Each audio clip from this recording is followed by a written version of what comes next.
পুনৰ আন্তঃৰাষ্ট্ৰীয় পৰ্যায়ত জিলিকিবলৈ সক্ষম হৈছে যোৰহাটৰ এজন সুসন্তান।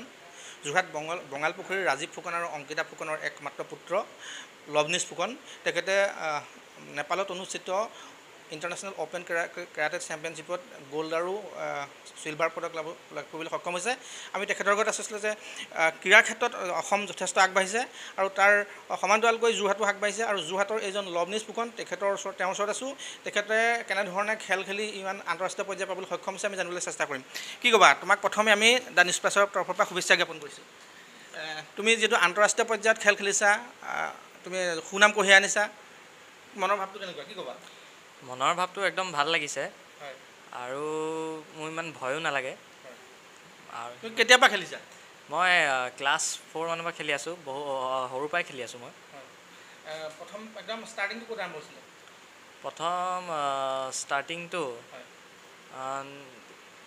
খেলৰ প্ৰথম আৰম্ভণিটো ক'ত হৈছিলে মানে? Vivekananda martial arts academy. তাৰ কোচাৰ কোন হয়? তাৰ কোচাৰ কোন হয়? আমাৰ কোচাৰ ৰাজ ভপাতোষ দে আৰু দীক্ষা সাহা। তুমি কি পঢ়ি আছা? মই ক্লাছ 10ত। ক্লাছ 10ত ন? কোন স্কুলত?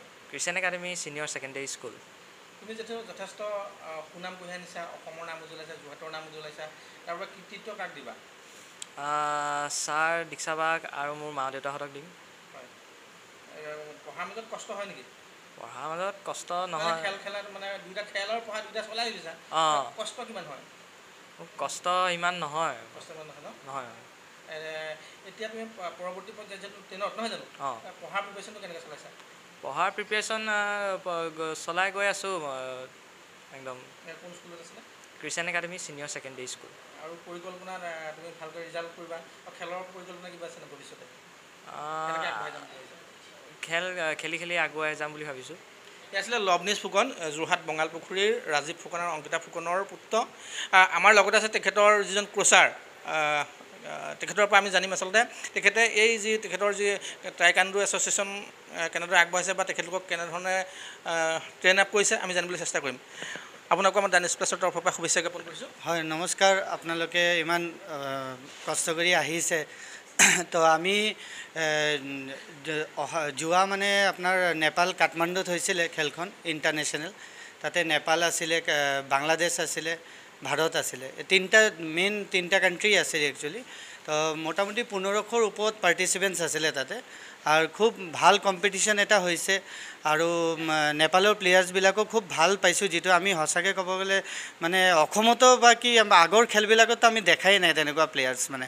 আৰু ইমান ভাল ভাল প্লেয়াৰ্ছৰ ভিতৰত যে আমাৰ 4জনীয়া দলটো বিবেকানন্দ মাৰ্চেল আৰ্টছ একাডেমীৰ পৰা গৈছে, 4জনেই যে ভাল ৰিজাল্ট পাবলৈ সক্ষম হৈছে এইটোৰ বাবে আমি বহুতেই সুখী। আৰু মই যিমান ভাবিছিলোঁ তাতকৈও খুব ভাল ৰিজাল্ট কৰিছে আমাৰ ছাত্ৰ ছাত্ৰীবিলাকে, মানে এইটোৱেই বহুত ভাল লাগিছে মানে। আৰু হয়, আমাৰ তেওঁৰ লগতে আছে লভনীশৰ মাতৃ অংকিতা ফুকন, আমি তেখেতৰ পৰা জানিম। আপোনাৰ ল'ৰাই যথেষ্ট সুনাম কঢ়িয়াইছে অসম যোৰহাট বা সমগ্ৰ দেশলৈ আন্তঃৰাষ্ট্ৰীয় পৰ্যায়ত জ্বলিছে, কি ক'ব আপুনি? প্ৰথমতে মই আপোনালোকক নমস্কাৰ জনাইছোঁ আৰু আপোনালোক যে আহিছে মোৰ ল'ৰাটোক ইমানখিনি উৎসাহিত কৰিবলৈ, সেইটো আপোনালোকক বহুত বহুত ধন্যবাদ জনাইছোঁ। আৰু কি ক'ম মানে ভাল লাগিছে বহুত। কেনেধৰণে মই বাৰু সৰুৰ পৰাই তাক এনকাৰেজ কৰি থাকোঁ আৰু সঁচা কথা ক'বলৈ গ'লে আমি তাক মানে প্ৰতিযোগিতাত ভাগ ল'বগৈ বুলি কেতিয়াও ভবা নাছিলোঁ। তাৰ ছেল্ফ ডিফেন্স কাৰণে আমি দিছিলোঁ আৰু ফিজিকেল এক্টিভিটি এটা হওক বুলিও দিছিলোঁ। কিন্তু এতিয়া ছাৰ আৰু দীক্ষাৰ কাৰণে সি বহুতখিনি আগবাঢ়ি গৈছে। সেইটো কাৰণে মই লগতে আপোনালোকৰ তৰফৰ পৰাই ছাৰ আৰু দীক্ষাকো বহুত ধন্যবাদ জনাইছোঁ। সেয়াই আৰু ধন্যবাদ।